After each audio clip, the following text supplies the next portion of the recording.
we coming from the true space. We ain't entertaining neighbors, I don't give a fuck what you say. Found the universal coochie, planting seeds and birds fruit. Now I'm really looking juicy. Welcome to the true space. Yeah, bitch, welcome to the true space. Welcome to the true space. Yeah, bitch, welcome to the true space.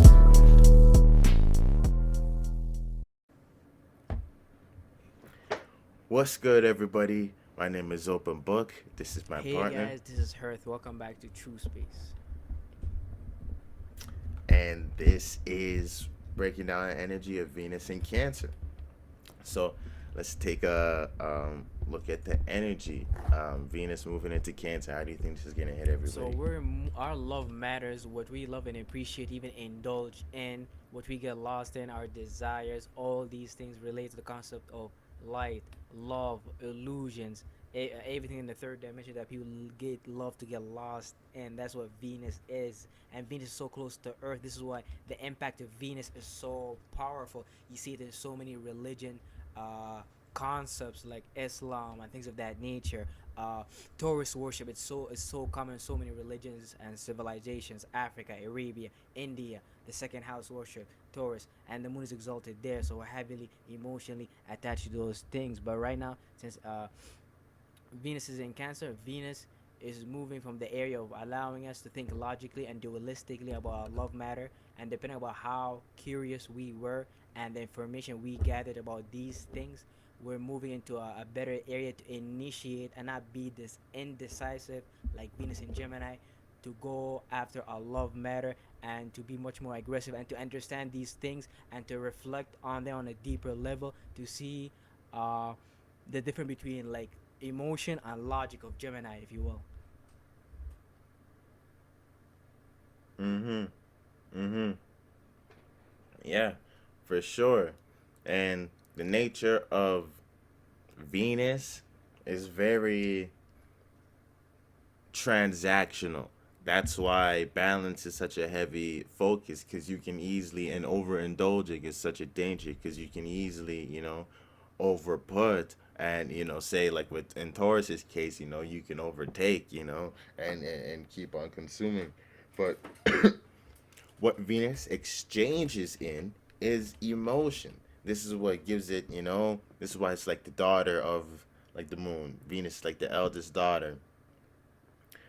And that's why Saturn's exalted in Libra, because Saturn looks at Venus as the potential to be the new moon. That, okay, okay, you're the new moon that has the potential to be the moon to another sun's solar system, and can keep be their emotional satellite. That's kind of how Saturn looks at Venus. And then Venus, she's just in high school.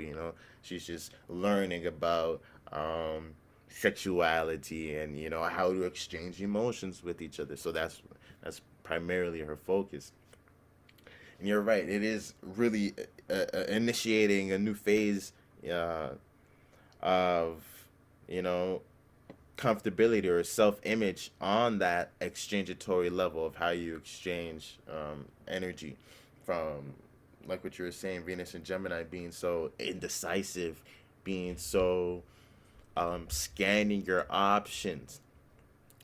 Options may even themselves start to close up, before you're able to exchange energy lightly into certain areas. But now you're starting to see that it's more heavy.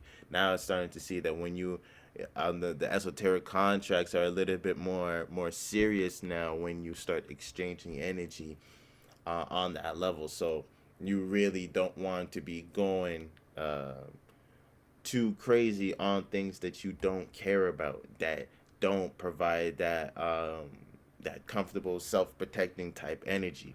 But that being said, there's a lot of things that you have to do in order to get to that point, and that you have maintained, that we should have been working on, previously, through the earlier transits of Venus going through Aries, Taurus, and Gemini, really giving birth to things and being honest within that aspect, in terms of what you wanted to bring into this world, in terms of exchanging with people, and creating a balance in your life. What vision did you uphold, or come up with for that when it was in Aries, Now we're coming into to Cancer. You're kind of seeing a reflection of that. Now you're about to express the energy. Now you're about to um, be in the life phase of what you have been giving birth to. So now it's really that whole assessment of how you had stayed true to that initial um, feeling, and if it stays true, and if you see that around you, if you see that in a domestic issue around you, not everything in your life has to be in balance, but do you see can you see Venus in Cancer? Can you see the reflection of you seeing some type of balance in your home life situation, or some type of comfortability that you can really hold on to for emotional support that can provide you room to grow emotionally, with especially with this energetic exchange. And this plays out as relationships and friendships, but and also relationships with um places and things too. It's not limited to any of that. So while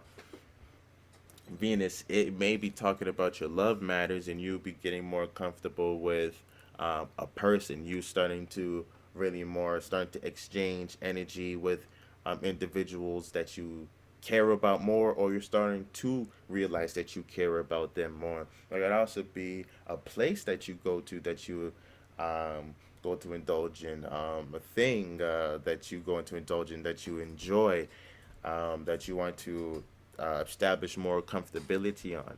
And you may find that that's really important coming up in this time. That if you ain't able to have these comforts, have pleasures that can comfort you, you might have a hard time dealing with your responsibilities, and maybe even start trying to run away from your responsibilities, and get a little bit too over emotional, or start getting too sensitive when you're exchanging energies with people. I feel like that's a real danger with Yeah. Venus in Cancer.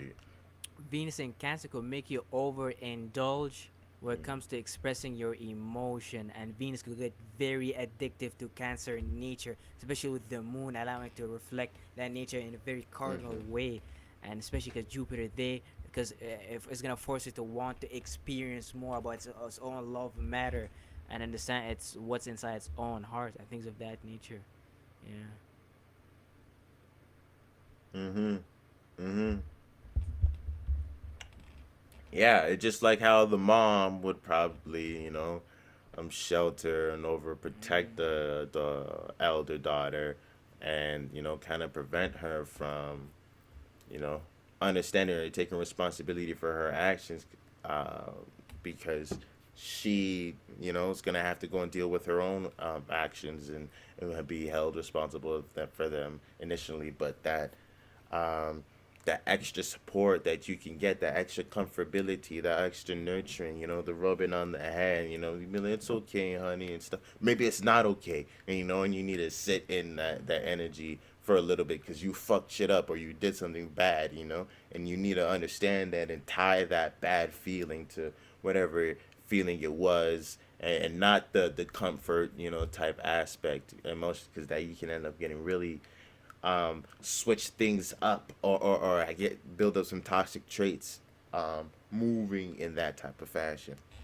And like our love matter is prepared to go on to the social signs, beginning with Leo, but right now it's completing the first. Is this complete the first four personal signs: Aries, Taurus, Gemini, and right now it's saying Cancer and things of that nature. So when it goes into Leo, that's when your love matter is gonna be brought to the forefront of your social life, and you're gonna see uh whether these things are worth entertaining or not, or should you just leave them at home, or should you bring them further into your life, essentially. Mm-hmm. Mm-hmm. Yeah, for sure. Really a culmination of what it is that you want to be facilitating, dealing with your possessions, or even just your values of what you see things as valuable. This is really a time for you to start solidifying those things. This is a time where you can even attach a lot of your emotions to physical things that you have, where you can actually start to care about these things, or they can represent your care. So maybe even putting that type of care, and this could be crystals and gems. This can be silver, copper, whatever. It could be anything. It could be a fucking anything, anything physical that has some type of significance of you. You could really harness and utilize that energy, that emotional energy that is within physical things. And if you nurture things and treat your things with love and care during this transit too, I bet you'll have a whole new understanding of value that you can resonate with in your environment, and you start seeing your home life starting to reflect more of that nurturing type energy if you start treating the things that you have within that matter. So that's a little magic that I can see people can be utilizing when channeling Venus, with it being within this spot. Really, some self care type energy, and coming with that, especially even with other people. You're starting to see, I can see it playing out with other people too. People would be so much more open to pandering too, or you opening that emotional space, or you showing that you can provide nurturing, you can provide emotional support, that you can open up and be vulnerable with them, and they can establish a level of comfortability with you. We're looking for things to do that with. So while that there is that shell aspect of Cancer where you want to be self-protective, you are looking for a home, you are looking for some place where it's okay for you to be soft. You're not looking for you know, a heavy volatile situation. Yeah,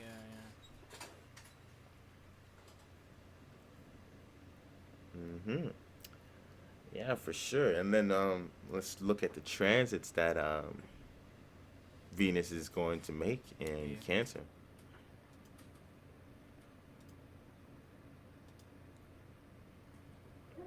So yeah, yep, Venus is in Cancer right now, and looks like it's on the tail end of Lilith. How do you think that's gonna So, hit like, us? as our heart is opening up and moving away from being logical and thinking dualistic, it's gonna meet an embarrassing moment that's going through a retrograde Lilith, allowing us to see where did it go wrong when it comes to opening our heart or our home life or domestic issues. So that's Venus meeting with Lilith for a little bit. Our heart getting to know our embarrassment.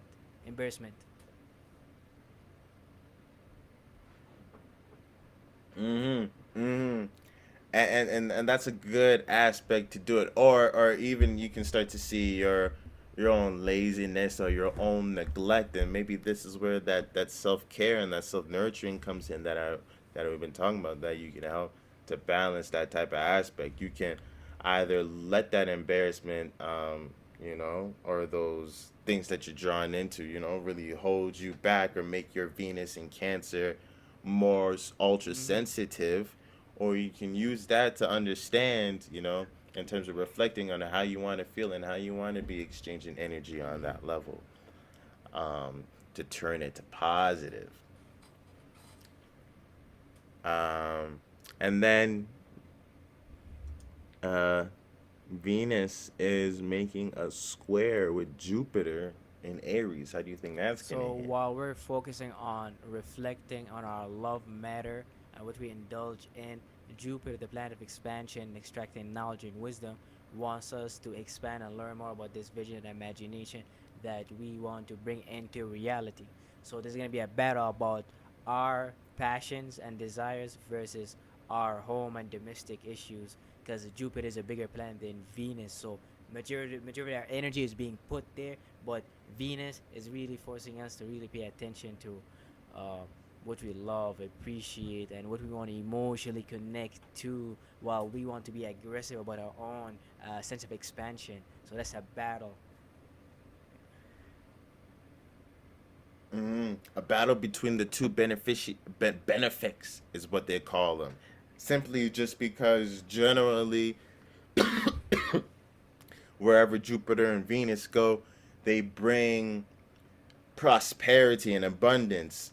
You know, plus energy, but it's not necessarily always good. You know, that's why they also represent overindulging and, you know, going too far in extremes when we're talking about Jupiter and Venus too. But both of them are the two Yeah. benefics in that aspect in terms of that they bring those two things. So that seems like two good things that you can't have at the same time. Where if you're lucky to have this energy and indulge into this energy, this is presenting itself as an opportunity, something that you can really benefit from. But so is this. But you can't do the two at the same time, or at least you're learning how to manage and do the two at the same time. And since Jupiter is even talking about more of a broad minded prospect, you're looking at the big picture of who you are, how you see yourself, and the journey that you're about to embark on. And this kind of makes it hard as you are expanding the vision of yourself for you to um, value the things that you have already went through, for you to start looking for more comfortability, because it's like you are supposed to be imagining a lot more farther than that. And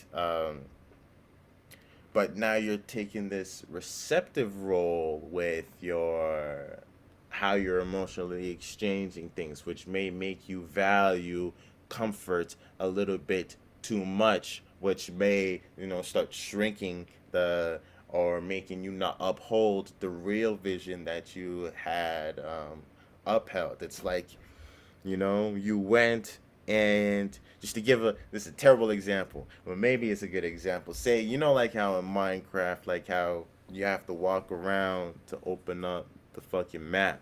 It's like you had opened up the map and broadened the map of where you can go so that you go and explore things. You've seen, oh shit, the temple's over there. Oh shit, the fucking warden prison shit's over there. We're gonna finna do all of this type of shit. But you started mining and you started farming. You got caught up doing that type of shit. And initially you had started doing that so that you can go out and have material to go and do all of that. But you kind of get caught up in, and then you maybe you run out of time, or it's a fucking video game, so you don't really run out of time. But you can end up losing yourself there and forget the initial purpose, or forget that you need to go out and expand that map for those things. And, where you can start attaching a little bit too much value in your home life, and how you feel, and in comfortability, and trying to nurture, and forget that you need to go and get damaged to go and get hurt. Not necessarily damaged, but you need to be brave and break through certain situations. You have to be uncomfortable. You have to be aggressive. You have to be a self-starter. You can't be looking for everything to be more harmonious with you. You have to be ready to take what's harmonious and stuff like that when we're talking about your spiritual desires, so we can see how it may be good monetarily or physically or within the moment or relationship orient wise for you to relax, or for you to look at comfortability, for you to be more emotional, and looking at feelings and emotions.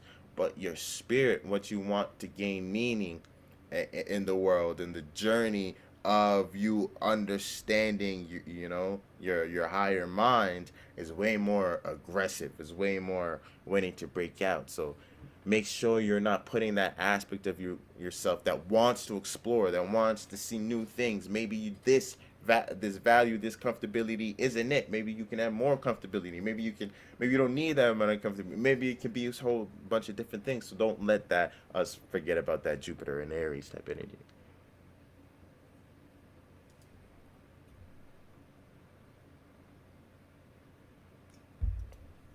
Yeah, and then the moon's passing over Venus on the 26th of July. How do you think that's gonna Oh, hit? the moon pass. Moon in its Oh, that's own. gonna be powerful. So the moon is coming back from hitting its oldest conjunction with Uranus in Taurus, Mars in Taurus. Then it went through Gemini, allowing us to think logically about these things. Then it went back home right now where Venus is. Um, we're gonna be much more better in a state of reflecting on our love matter and what we like to indulge in. I understand these things on a much more emotional level since the ruler of Cancer is back home and it's gonna conjunct the moon. And I think Lilith too at some point. Yeah, so should like Yeah, bring yeah, things to conclusion in terms of like reflection as Lilith passed these things on the other side.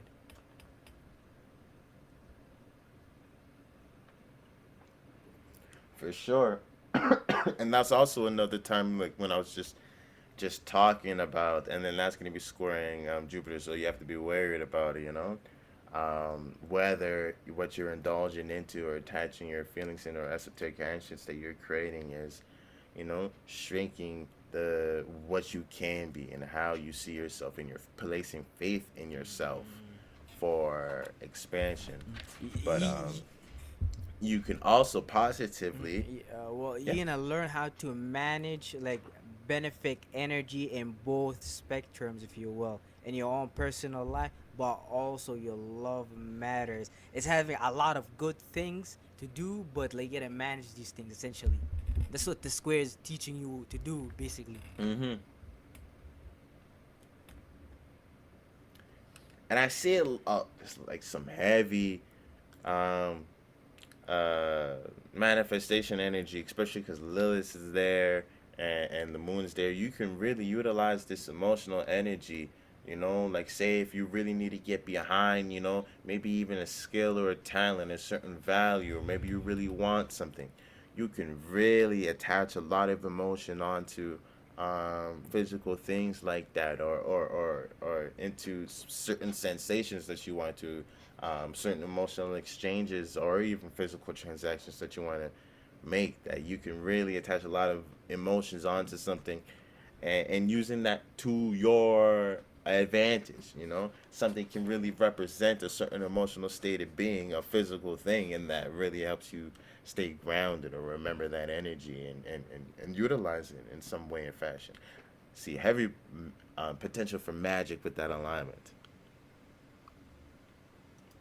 And then going further into the transit, looks like it's going to make a square to Chiron. And do you think the Chiron square is going to hit So on as we're learning 31st? deeper and deeper about our love matter, because the peace dealer he calls Cancer holy, and I feel like the Cancer really fits that name because that initial reflection or purification of how do I feel based upon uh, my interaction and things of that nature. So the square to Carrion is really making you realize how deep and how vulnerable or how secretive these things are in your heart, and making you understand how you could bring them with how you lost who you are, and understand the gap between your love matters that is close to your heart, but also how did you lose your sense of self essentially, and that squares you learning to balance Mm-hmm. yourself and your heart essentially. Mm-hmm. I see that, especially with Chiron and Aries. The individual and our personal desires is often what's getting neglected, or that's where we're making the mistakes on. That's where we are wounded in. So that may require us to get a little bit more assertive, with who we are, and with our desires and stuff like that. But that's not too favorable. And there's, with Venus and Cancer, everybody's like, oh, that's a little too hot. That's a little too hot. Going on, that's a little too aggressive. Nigga, chill down. We're trying to be Yeah. comfortable. We're trying to cool down and be comfortable. And then, yeah, it makes a sextile with the North Node, Uranus, and Wow, Mars. that's Wow, we getting some heavy energy in man, that's a Taurus, man. lot of potential to pour your heart and to connect emotionally deeply into whatever type of unique original value that you want to bring to existence, but also passion and desire. And you're gonna have to marry these two together, how you feel with all these energy potential to do things, because Uranus, and then we got Mars there. There's a lot of energy. And with Venus in Cancer, indulgent in all type of emotion, you may not know how to direct or what type of opportunity you should be looking at. Mm-hmm. Mm-hmm. With Uranus and Mars being there, it's like something's gonna change. Something's going to change, and it's inevitable, and it can't be helped. And it's gonna be something new that we have never seen before, because the North Node is there as well. And it's funny because Venus rules Taurus, so that Venus connection is really going to be powerful. It's going to be presenting a powerful opportunity. So whatever is changing, especially since, just like what you're saying, a lot of this energy is dealing with the individual signs, Aries to Cancer, right now. So this is very interpersonal type thing. This is very between you, and as broad as it goes is the your loved ones. Even though Uranus is there, so it does add a social aspect to it. But the biggest impact, because Venus, the connection with Venus and it being in Cancer, is your home life, and those that are around you, and how they're going to be dealing with this type of Mm-hmm. energy. So um, I see a lot of potential. Maybe a lot of people maybe had written off certain family members, or written off certain relationships that they had established comfortability on, but maybe due to like spiritual views. We know this generation is just a little bit more wise, and the old is really holding on to a lot of concepts. But I feel like we maybe start seeing a lot more opportunities because of this great change that is shaking the whole ground. They can't say, "Oh, you youngins don't know what it is." Nobody, they don't know what it is. Nothing, could really reset the ground on that level where there's a little bit more of a equal playing field on like that. So, holding on to those bitter emotions may not really even make sense, in time, come time. So I see it playing out like that as well. Mm-hmm. And then, yeah, Venus having that harmonious aspect with Mars too. Um, those are like our real, those like are the real personal planets. And leaving out the moon out of it, Venus and Mars dominate so Mm-hmm. much. Think about you think about things, and that's just niggas alone only think about weed and fucking. So that Venus and Mars is heavily influenced us on Earth. So when niggas are getting their earthly desires and shit like that, all they really be thinking about is weed, Venus, and either coochie or beating their own meat, Mars. They get talking about some aggressive shit like that, where those are really dominant aspects of our lives that don't often work with each other. The things that we consume and dive into are not necessarily the things that we are always passionate about. But there's going to be a great opportunity for us to really emotionally exchange and be passionate about it, and for us to be really let our passion out without being looked at as aggressive. It's not aggressive or overly assertive or like that. It can actually be expressed, and we may even be seeing this in a home type situation, or this new home that you are establishing for Mm-hmm. yourself. A new level of comfortability, whether it be new friends, new relationships, new places and things that just make it easier for that emotional connection, a new outlet that allows you to be a new competition, a new whatever it is, really something to link, your values and how you emotionally exchange things with your passions, and really get motivated behind it. I like this. Really get motivated behind sensing something, or Mm-hmm. Yeah, I feeling like this something. because this is gonna give Mars being debilitated in Taurus a sense of energy, since Mars is really tired grinding through Taurus, and then when Venus sees Venus in Cancer, indulging all these emotions about these things, man, it could really help it move further and really go for building and things of that nature. Mm-hmm. Uh-huh. Exactly. Where just like how we were talking about the nurturing aspects of Cancer, Venus is really nurturing, is in a point where it can really nurture Mars. It can really feed Mars in an aspect where it really needs it, where it doesn't know that. Maybe normally Mars is gonna be like, shut the fuck up, Venus, don't tell me what to do, or I don't need your help, right? But in this situation, Big Brother can't lie right now that he needs the help, and Venus is offering that nurturing aspect where your motivations can actually be festered. It's you're slow building, you're building that talent, but you're starting to cultivate a little family or a home around it, or people are starting to notice, or you feel more comfortable exchanging emotions around it, and now your passions are building, and you can go and use that, your passions a little bit more in the world around you, and not just contain it on the inside, which is funny because Mars is opposite from where we like to be in Scorpio. And then, yeah, that's the 3rd of August should be doing all of that.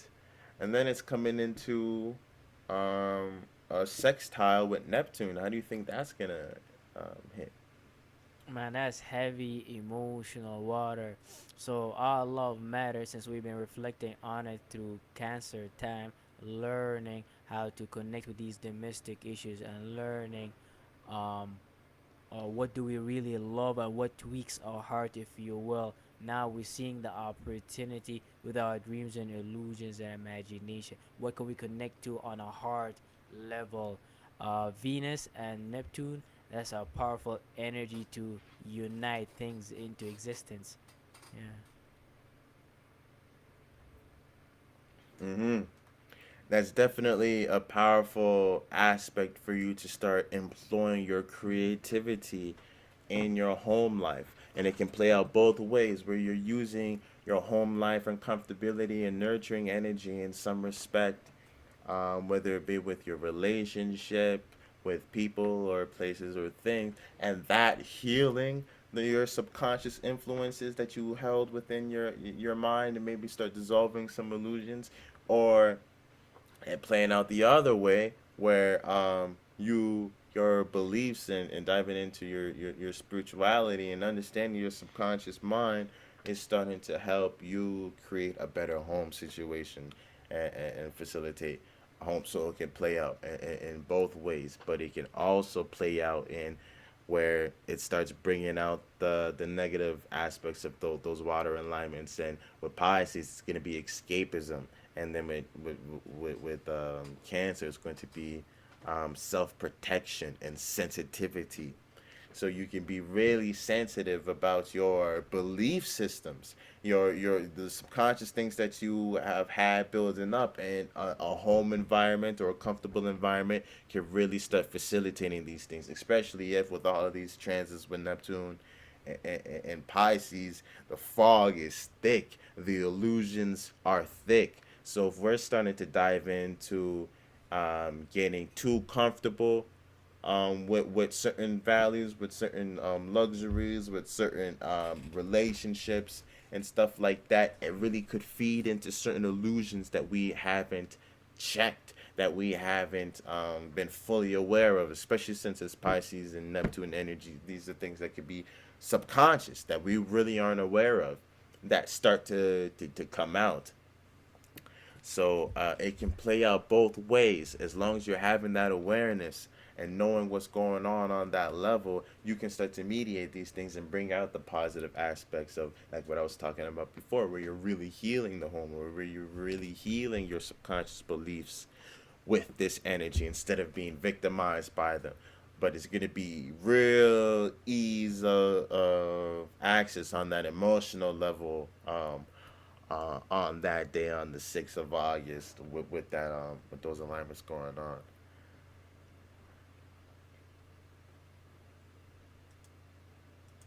not to mention Pluto being opposite Venus 2 days later. How do you think that's going to hit the So collective? Pluto is gonna check the integrity of our love matters and make sure that our love matter really fits into the overall concept of whatever business and status.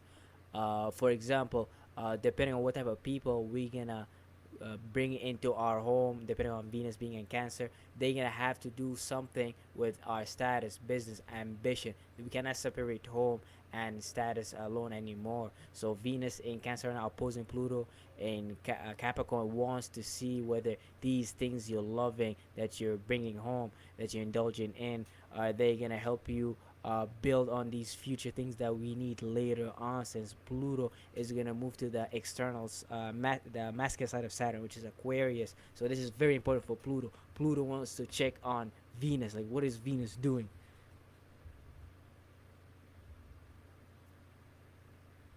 Facts. Facts. It's definitely like a check, or like a seriousness check too.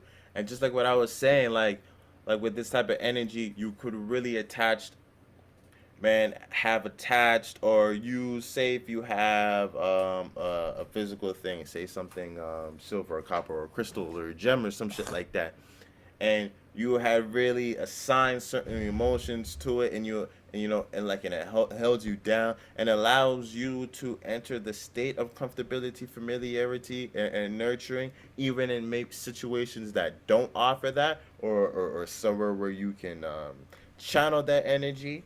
And it doesn't even have to be a physical thing, but just for the example, if you have something like that with the Pluto coming into an opposition and putting you into an uncomfortable situation, but or you have tools, assets, and talents, or whatever that may be, of you to balance out how your emotions go and how you feel comfortable with things. So you can find an equilibrium on that comfort level, even when the situation itself isn't providing it. If you have been utilizing the energy of Venus right throughout this transit, you'll be straight through when Pluto's coming to do that. When it's like, oh, I'm gonna shake up this situation, and but or you've been balancing your home life and how you've been establishing comfortability and how you feel about yourself, that when things shake up, you know how to find comfortability again. You know how to nurture yourself again, even if it is something that's painful, like a rip off the band-aid, it's something that you know that you can nurture and heal yourself from. Or maybe you'll handle it gracefully and be able to handle that change. Pluto comes and be like, no, you have to be serious and organized, or the role you play in the world's not going to allow you to do this. I'm going to snatch that. And you're just like, that's cool. I didn't even need that. And you're able to move a little bit swifter in this reality. Because you gotta remember Venus as it opposing Pluto and Capricorn. You seeing that you're having that sextile to the North Node, Uranus, and then Mars in Taurus, pouring the energy that you need to build, as Pluto giving you the heads up as it destroy. So like your love, your heart Mm-hmm. matters are like in Mm-hmm. a safe Mm-hmm. spot. That's if it's aligned with what's Uranus and Taurus want though. If it's indulging in other different things, then you're gonna feel a sense of huge anxiety with Pluto and Capricorn. Mm-hmm. Mm-hmm. And if you've been indulging a little bit too much into finding comfortability and being sensitive, man, is Pluto going to awaken you with that opposition? It's really going to shake you up, because you're not going to have comfort. And there's going to be no way for you to get comfort. And you're going to be all fucked up if that's what you've been overindulging into. You're going to have not know what to do. But yeah, that's Venus's transit through Cancer. Let's go into the medical astrology right now. Mm-hmm.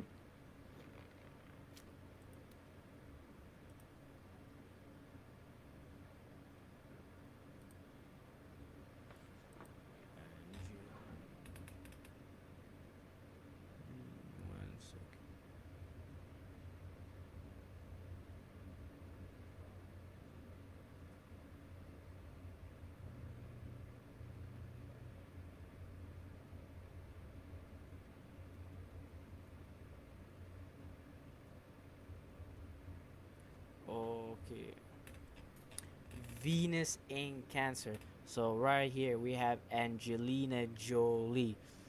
First of all, what does Venus in Cancer deal with? First, Venus deals with the hormones and the endocrine system, but also the excretory system, which is your kidneys. Why? Because Venus rules the second house and rules the seventh house. Second house is your endocrine system, Taurus, the hormonal system, but also rules the seventh house, which is Libra, kidneys, the excretory system. So Venus is gonna somehow be always related to your hormonal system, but always related to your kidney, no matter which sign it is, based upon its natural rulership. So but Venus in Cancer, this is Venus, our hormonal system, plus the excretory system to a certain extent, being focused on our lymphatic and immune system.